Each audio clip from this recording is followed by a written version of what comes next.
All right, good morning, good afternoon, good evening, wonderful people of freedom all over the world. Wherever you're joining us from today, you're highly welcome to this wonderful YouTube platform that gives you quality news and information on all the activities happening in Biafran territory. Please subscribe to this channel if you've not yet subscribed, and make sure you turn on your notification. That is the only way we can notify you whenever we drop our spanking news. Now, straight up to the issue on ground. The video you're about to watch is the usual broadcast, and this time around, we're going a little bit extreme because there is a serious issue, on ground. And this issue is about, the comment that Sheikh Gumi made. Now, the Biafran intelligence, team went further to confirm the truth in the words of Sheikh Gumi. People do not understand what the Prime Minister Simon Ekpa is doing in Biafran land. The fight he fights on daily basis, is something that people are yet to understand. If not for what Mazi Nnamdi Kanu started, in creating the Eastern Security Network, who was able to protect our homes, our land, our bushes, if not, the whole thing that is happening in Benue State, and other states and other Middle Belt states that these Fulani caliphates have actually, or rather these Fulani terrorists have actually taken over, would have started happening in Biafran land. Thank God for the intelligence of the Prime Minister Simon Ekpa. He continued that act. He even brought a better way of doing it. That is having different military arms scattered in different places in the bush. Currently, Gumi said that there are over 9 million Fulani terrorists in different locations in the bushes in Biafran land. And you all will agree with me that they've been finding every possible means, every possible ways to get hold of Biafran land. It's just that, God has been faithful, one, that they've not been able to get hold of Biafran land because of the Biafran Liberation Army currently. Because we know that the Eastern Security Network is no longer, functioning. The DOS are just using it to extort money, from people. I want you to listen to this video and you'll be shocked. You'll be scared if no time is not even taken. Then you know that, you have to really do everything possible to continue to support, the Prime Minister Simon Ekpa. Because he is like the only person that we are entrusting our support on to make sure that they tackle these uncircumcised Fulani terrorists who are trying to do everything possible to take over Biafran land. Forget about the governors. The governors are helping them to come in. That is why you see the bill that they are trying to sign, the ranch bill that they are trying to sign. And the funniest thing is that Enugu governor is playing with fire. Mba is actually playing with fire because the whole thing is going to backfire. It's going to backfire. Where will you be after destroying your land? Oh, you think you taking your family abroad and running out of the country we solve the case. You will definitely come back home one day and you will pay for the atrocities that you committed. Some governors are paying currently, or they are easy at this point in time, because you cannot continue to sell your brothers and expect a stranger to trust you. No, it is not done that way. Enjoy this video and go to the comment section and give your own input. Yes. Ọ bụ ka unu si bụrụ ndị na-amarọ ihe ọbụla na-eme na Naịjirịa, ihe ọbụla na-eme ndị Igbo, ihe ndị niile ndị arụrụ ala niile ndị Fulani na-arụ. Ọ ndị na-ekwuchitere Fulani okwu bụ unu nwa niile bụ ndị na-eje mitin ahụ. Unu adị akpọ Igbo ọzọ ndị ga-agwa unu ihe a m na-ekwu.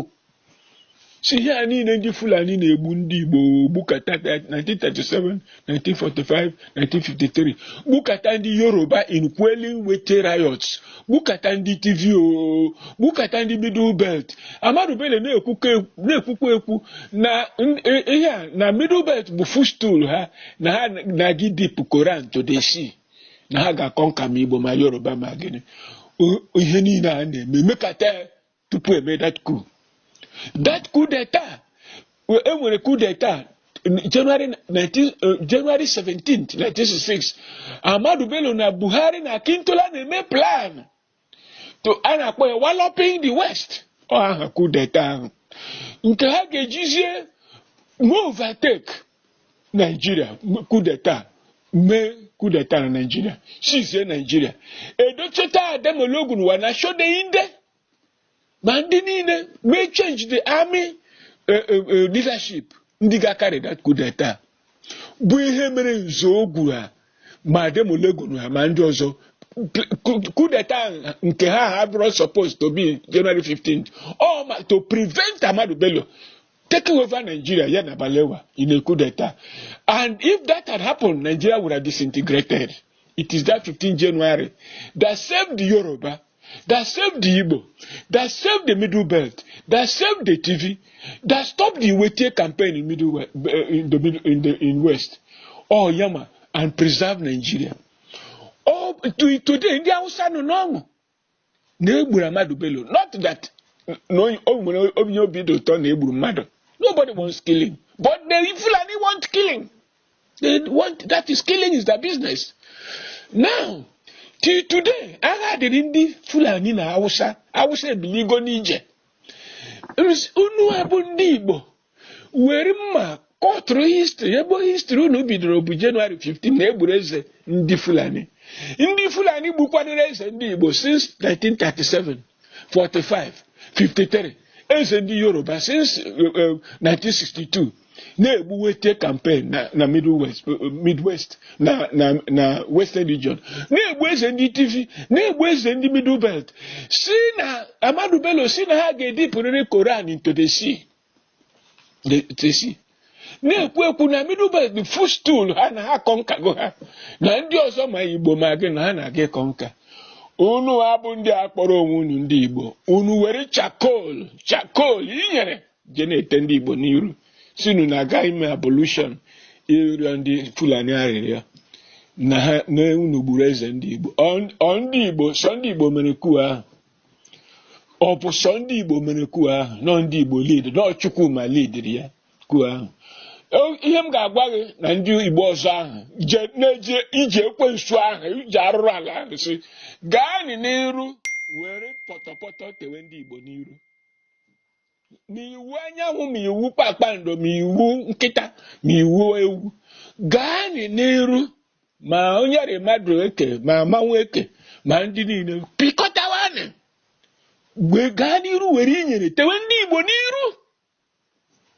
Ugbu a na-achọ ka a ga-esi ibu arụ a niile ndị Igbo na-ebupụrụ ndị Naịjirịa.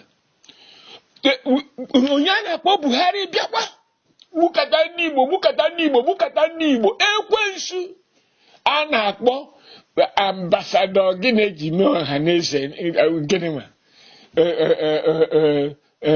George Obiọzọ yọkwụrụ ya yọbata na ọhaneze si na president general lee Igbo niile a na-egbu Buhari gbukata o jee were osi na medal were nye 82 division commander kene ya ka o si na-egbu ndị Igbo ndị nke ya o nwere ihe ọzọ ọrụ nke a na-akpọ iwu anyanwụ nke ya after ma otokoto niile the next thing ọ ga-eme bụ ịnọ ebe ahụ chọọ ka ọ ga-esi chiwa ka a rapụ itinye ndị Rivers Igbo ka a rapụ isi na onwere ebe Igbo niile Igbo dị ma ewepụ Central State unu na-aga n'iru na-eme ya ndị Fulani a na-ekpokọ Fulani niile nọ n'ụwa Afrịka na ha na-eme mitin na Naịjirịa Yoruba na-ekpokọ Yoruba niile nọ n'ụwa ma Kogi ma Akwara si na ha bụ Yoruba bịakwuo na Delta Edo ụwa niile n'ijọ niile si n'ọnwa nwe mana unu niile bụ Igbo ahụ si sọ Igbo bụ isi n'Ọka ịbịa n'Enugu ịlaghachikwa bụ sọ Igbo na ndị ọzọ bụrụ Igbo unu na-agba okirikiri so ụnyaahụ ka iwu anyanwụ ma na enwere Igbo na Rivers steeti maka gịnị maka ọ chọrọ si chịrị gawa enye na ndị Rivers steeti opportunity ka ha mee produce ọhaneze president general unu nọrọ ebe ahụ na-agba okirikiri gwa ha na m sịrị mụnwa nwa Ogbuonye sịrị na unu gaa n'iru were inyere tewe ndị Igbo n'iru Fulani kwesịrị ịrịọ mgbaghara na Nigeria that is Hajia Alimbe Kaltum na-agwa ha n'ihe a niile ha gburu na Nigeria gwasaa Nigeria were ọbara cover Nigeria na ha kwesịrị ọgbaghara that Ahmadu Bello is a villain and should not be mentioned at the same time with Zik and Abolowo. That Ahmadu Bello is a villain. Ma Balewa, the villains. Kwafu ọbara ndị Igbo, kwafu ọbara Yoruba, kwafu ọbara Middle Belt, kwafu ọbara TV, kwafu ọbara Hausa biligo n'ije. Were na inyere tewe ndị Igbo n'iru. Were na inyere tewe ndị Igbo n'iru. Igbo ga-anọ n'ime onwe ha, unu were eziokwu unu etinye n'ụgha. Yes, Igbo should be united. Are you uniting the Igbo? Unu na-unite Igbo. You are dividing and destroying the Igbo. That is one truth you mentioned. Na a ga-unite kwa Igbo, na a ga-eme Igbo nke a. Is this ọhaneze? They select consensus ọhaneze with no election.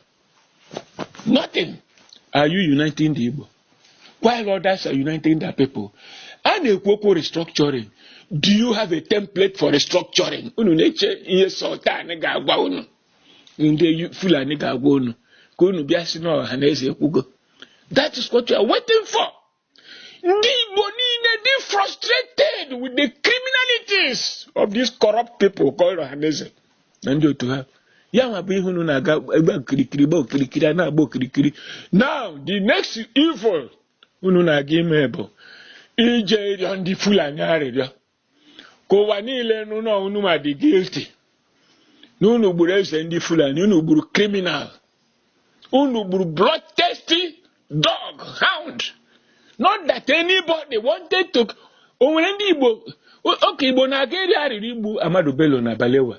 Was there a time the Igbo decided to go and kill Ahmadu Bello and Balewa? Was it the Igbo that sent Nzogu and Co to go and kill Ahmadu Bello and Balewa? Did the Igbo have reason to stage a coup d'etat? Nke unu na-ekwete no Igbo coup. Was there an Igbo coup? Even if it is half a man or 1/4 man, was Unebe, Colonel Unebe killed in that coup, not an Igbo man? That they killed an Igbo man, even if he was a single Igbo man, he was a quarter Igbo man, does it not show that Igbo had no arrangement to make an Igbo coup? Unu were chakol. Chineke kere ndị Igbo aghaghị ịzọpụta ndị Igbo n'aka unu. Zọpụta ndị Igbo na Nigeria. Zọpụta ndị Igbo n'ụwa. We are for restructuring Nigeria. Ka Nigeria bụrụ ezigbo obodo. Onye ọbụla ga-develop dị mma. Do you have a template for restructuring? You Igbo going round Unu na-arịọ ndị Fulani arịrịọ. This Fulani killing Nimbo. Onye a na-egbu n'ala Igbo was it Ahmadu Bello? The killing of Ahmadu Bello that caused the Fulani to be killing. This in the 82 division. Fulani ọbụla etinye na 82 division. Ọnụ kata ọsịnọ na-enwere war. The ESN ebidogo war insurgency. Oge gbuo ụmụaka Igbo, whereas there is no war in Igbo land. No insurgency anywhere. These dinosaurs kpọrọ onwe ha organize. Ha na-eme dance to the script of ndị Fulani. Nke egburu Nimbo. Ndị Ohaneze have even issued a statement condemning those killings. Have you issued a statement? Oh yeah, is it because of Ahmadu Bello that Fulani are killing Nigerians? Go to the Middle Belt. Many communities have been wiped out and renamed by the Fulani. In full view of all Nigerians. Go to Yoruba land, how they are killing. Yorubas are rising up and saying they don't want Nigeria any longer. That they want to go their separate way. The Ijaw people are rising up and saying they don't want Nigeria any longer. That they were going to their separate way. The Hausa people have risen up and said that they are expelling the Fulani from Hausa land. There is no, then when Igbo land, when Yoruba land, when Tiv land, when Hausa land, that there is no Fulani land in Nigeria. That they are foreigners. These are issues in contention. Uno. Ndị aji chakolu, jiri potopoto, jiri mamịrị, poisons mix ye na-ete ndị Igbo n'iru. Ihe unu ga-agba nkịtị. Ebidogo echere na o nwere ihe unu mere ga-eme asị nye Igbo bịa chịba Nigeria. Because Igbo man will come with the energy and wisdom of the Igbo people to rebuild this country and make it good for everybody. They don't want it. But Igbo ga-achịrịrị Nigeria. Not dependent on this stupidity and nonsense happening with people called Ohaneze. Which is why we are giving support to the rival Ohaneze. Unu na-arịọ ndị Fulani. Unu na-arịọ murderers and killers. Genocidaire. Millions of your people. Granted, killing Ahmadu Bello is not decision of the Igbo people or Balewa, Makintola. Granted, nobody says anybody should be killed. But what about the millions these people killed about your own people? Have you made abolition? Millions, men, women, children, disboweled, buried alive. Buhari and Otuja, Mary Arutota, they are still killing today. Unknown gunmen they introduced in Igbo land. Many families are missing their children. Others are crying in vain. There are still people, no money how many that are being held in jail. Lewa fali Igbo eji na Abuja nwere ihe o mere. Igbo ka eji ihe ahụ. Onwego ihe unu mere. Ụwa niile na condemn. Si na o nwere ihe Nnamdi Kanu mere serapụ ya.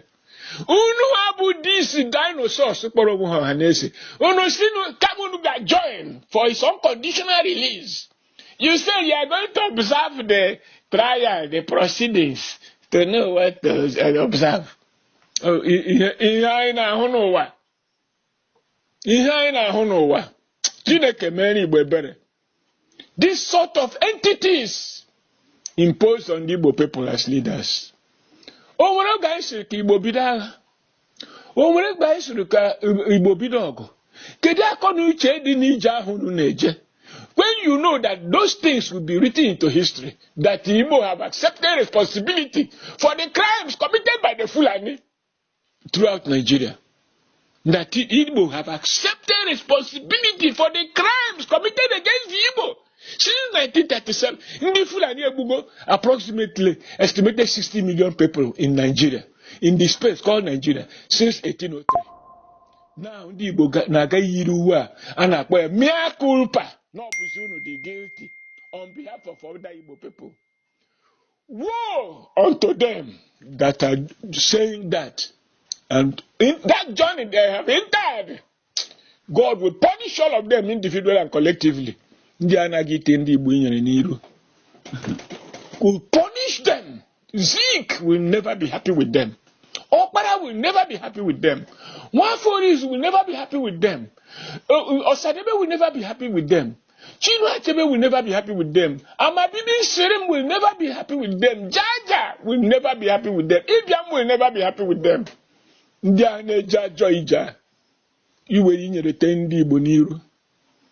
Te ndị Nigeria itekwu ndị Yoruba inyere n'iru. Ite TV inyere n'iru. Ite mmadụ niile inyere. Bidu bet inyere. Ite Hausa inyere n'iru. Na ngagharị arụrụ ala. A na-eji oil field na-epersuade ndị ọzọ ime ihe. Ndị Igbo akpọrọ onwe ha Igbo eze nke a ewere 20,000 naira tinyere ha n'envelope, they sell the Igbo nation. That's the thing anyị na-ahụ. Onye ọbụla na-ahụ ya na-complain na-ahụ ya. O mere unu ka o nwere ihe na-eme. I'm happy you've told me this nonsense because o siri ọgụ n'aka. Ị na-agwa ihe emere gị. Na-agwakwa ga alọnchikwa n'akwụkwọ ahụ with this mindset. Degharịa akwụkwọ ahụ na o nwere ihe ndị Igbo mere ndị Fulani. Igbo never arranged any coup d'etat. The Igbo never killed Ahmadu Bello Balewa. It was some army officers, yes, led by mostly Igbo people that carried out that coup d'etat. And that coup d'etat saved Nigeria. Enabled the Fulani to continue to be part of Nigeria. Because if Ahmadu Bello and Balewa and Akintola had been allowed to continue killing Westerners, to continue killing Middle Belters, to go and wallop Nigeria and take over Nigeria, they would have, crisis would have scattered Nigeria and there will be no Nigeria today. Gawani niru ma Chineke kere ụwa n'uju ya ga-azọpụtarịrị ndị Igbo n'aka unu. Ọ bụ n'aka unu first ka a ga-azọpụta ndị Igbo. Igbo with one voice. We are even thinking aka ndị ya kpọrọ onwe ha ọhaneze Igbo dị na njide jidere Nnamdi Kanu. Nnamdi Kanu, you know, like I do, was not fighting Nigeria. Yes, he was agitating for secession. The Igbo have not decided for secession. But because of Megida and Megide, the Nigeria, he wanted secession. That is his right to self-determination. He didn't organize ESN to fight federal government. He organized ESN to expel the Fulani from the farms and highways and villages of Igbo land. The Fulani imported into Igbo land all over Nigeria by Buhari and the Fulani to conquer everybody, to extort money, they destroying the economy of Igbo land with the help of factions of their army. Eme owani lema. Manunu no eme na eme rokoroko no ndị Igbo. Rokoroko mgbunu ga-eje. Okwu ga-akpọ ha n'ebe anyị ha na-agagharị. Because they are wicked souls. Ndị anaghị ije ahụ. Very wicked human beings. Agbarunu jog. Is there anybody telling Igbo people to go and fight a war? No. Is there anybody? Why not come and organize yourself and be united and watch what is happening, going to happen under Tinubu? And watch. The Yoruba people are angry.